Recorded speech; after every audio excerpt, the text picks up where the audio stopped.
You've experienced the Elder Scrolls series in your own way, but want to learn more about its story. Well, to get to the heart of the story, you have to go back to the beginning.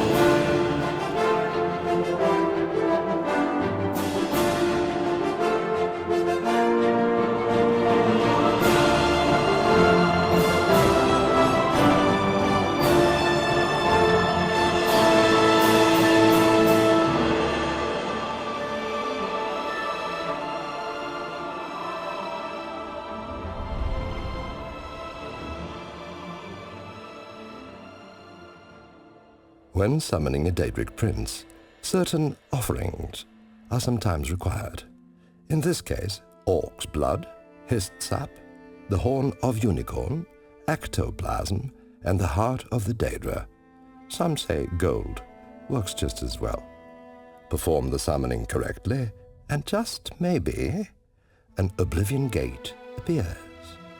Step through, and Tamriel is left behind. But this Daedric realm isn't like the others. It isn't dark and ominous, its skies aren't filled with ash, and its ground isn't covered in hellfire. Here, there is soft grass, green pastures, and a leafy countryside. This is his domain, and all at once he's there, lounging by a tree stump, with his shape-shifting dog Barbas by his side. His name is Clavicus Vile, and he is the Daedric Prince of Granted Wishes who barters souls by way of dark rituals. While not considered evil in the way of Daedric lords like Sheogorath or Molag Bal, Clavicus Vile still revels in mischief and meddles in the affairs of mortals to keep himself amused. Cyrus the Red Guard had carved his way to Clavicus Vile's realm of Oblivion to challenge Vile for the soul of his sister. Ultimately, Cyrus engaged the Daedric prince not in physical combat, but in a battle of wits and cunning. Clavicus Vile smirked as he lost. Realizing the person in front of him hadn't been just a sword-swinging hero, Vile had been outsmarted. But at least he wasn't bored. He hates being bored. In the past, Clavicus Vile has worked through mortal representatives to achieve his own ends. It has been rumored that it was he who taught the Cyrodiil Vampirum Order to control their bloodlust and live quietly amongst their mortal prey. The hound often seen with Clavicus Vile is a shape-shifting Daedra named Barbas. Some scholars believe Barbas holds half of all of Clavicus Vile's power, and that without him, Vile is noticeably weaker. While he appears to be obedient to Clavicus Vile, Barbas often acts of his own inclinations.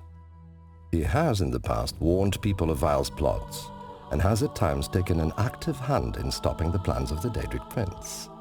At one time, Barbas's affection for the hero Cyrus led him to assume the Red Guard's face on his canine body.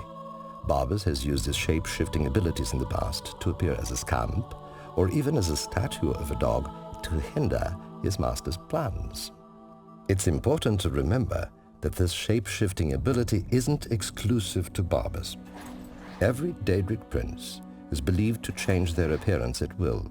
Barbas just seems to exercise this ability more than most. Clavicus Vile has bestowed upon the world of Nirn numerous artifacts, such as the obscure Bitter Cup and the Rueful Axe. The Rueful Axe is a Daedric weapon created as a sinister solution to a conjurer's dilemma. As the tale goes, Sebastian Lort's daughter had become a worshipper of the Daedric prince Ursine and had been afflicted with lycanthropy as a result. After praying to Clavicus Vile to cure his daughter, the prince bestowed upon him the Rueful Axe, a battle axe capable of slaying his werewolf child. What better cure is there than death? The Umbra Sword is an artifact commissioned by Clavicus Vile for the purpose of allowing him to collect the mortal souls he craves. The sword was crafted by an ancient witch, who used part of Vile's own power on the sword and then tricked the Daedric prince. A portion of Clavicus Vile's power didn't return to him once the Umbra Sword was complete. Vile had wanted the sword in order to create chaos along with its enchantment to trap souls, and that was precisely what he got. The piece of Daedric power that had been confined within the sword became sentient, calling itself Umbra. The witch who crafted this deadly blade was executed, but not before hiding Umbra. When found, the weapon would slowly take control of the wielder, driving them to a bloodthirsty frenzy. In time, and despite Barbas' best efforts, Umbra found its way back to Clavicus Vile's nameless realm, a woodland island that holds horrific yellow Daedra. Clavicus Vile trapped Umbra within the walls of his realm. Still, the sword in its incarnation would ultimately hurl itself back to Mundus to once again drive mortals to madness. Clavicus Vile may suffer the weakness of having part of his power separated from him, but still, he laughs as he gleefully collects his souls, delighted in the mayhem his artifact creates. Though this prince boasts many artifacts, his most notable is an enchanted helm known as the Mask of Clavicus Vile. The mask's power lies in its ability to enhance the personality of any who wears it, regardless of other factors. Like so many other Daedric artifacts, it is fickle and given to abandoning those who use it. It is said that Vile's vanity played a large part in the creation of the mask, and that it suits his personality well. The most popular story regarding the Mask of Clavicus Vile is that of the noblewoman Avalere. Scarred terribly as a child, she made a dark pact with Vile in return for the mask. While her face remained disfigured, her allure and appeal compelled all those around her.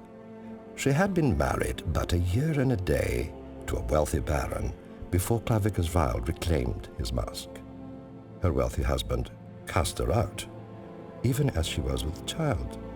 After 21 years and a day, the baron was dead, slain by the daughter he had conceived with the spurned Avalere. Such is the dark fate that awaits nearly all those who deal with Clavicus Vile.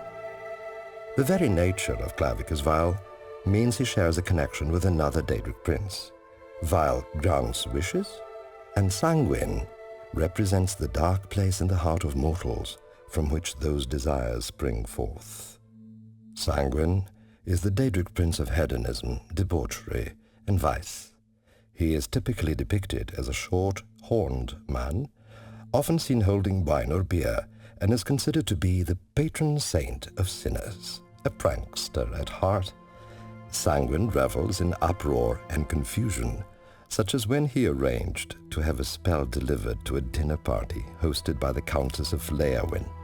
The Daedric prince had a spell cast on the Countess, rendering her and all her guests quite naked. Sanguine was beside himself with glee and rewarded his operative with the Sanguine Rose. His artifact, the Sanguine Rose, has taken many forms over the years, but mostly it is seen as a wooden staff carved like a rose. While its power is undeniable, few care to use the weapon. The staff summons a lesser Daedra who will attack all but the holder of the Sanguine Rose. The creature is uncontrollable and will kill with recklessness, but like all conjured Daedra, it will ultimately return to Oblivion. It is said each time the rose is used, one of its petals falls off, and once all of the petals have fallen away, the staff's power is depleted. Once finished, a new Sanguine Rose blooms somewhere in Oblivion, presumably in one of the many realms governed by Sanguine. Most of these realms are apparently used as pleasure pockets by the Daedric Lord of Decadence and Vice, but very little is actually known about them. Scholars say the rose was once given to and possessed by Martin Septim himself, the same Martin Septim who stood against the onslaught of the Oblivion crisis. A crisis brought on by yet another Daedric prince who has no desire to toy with silly mortals. His only desire is reign and ruin. He is change incarnate and the embodiment of destruction and bloodshed.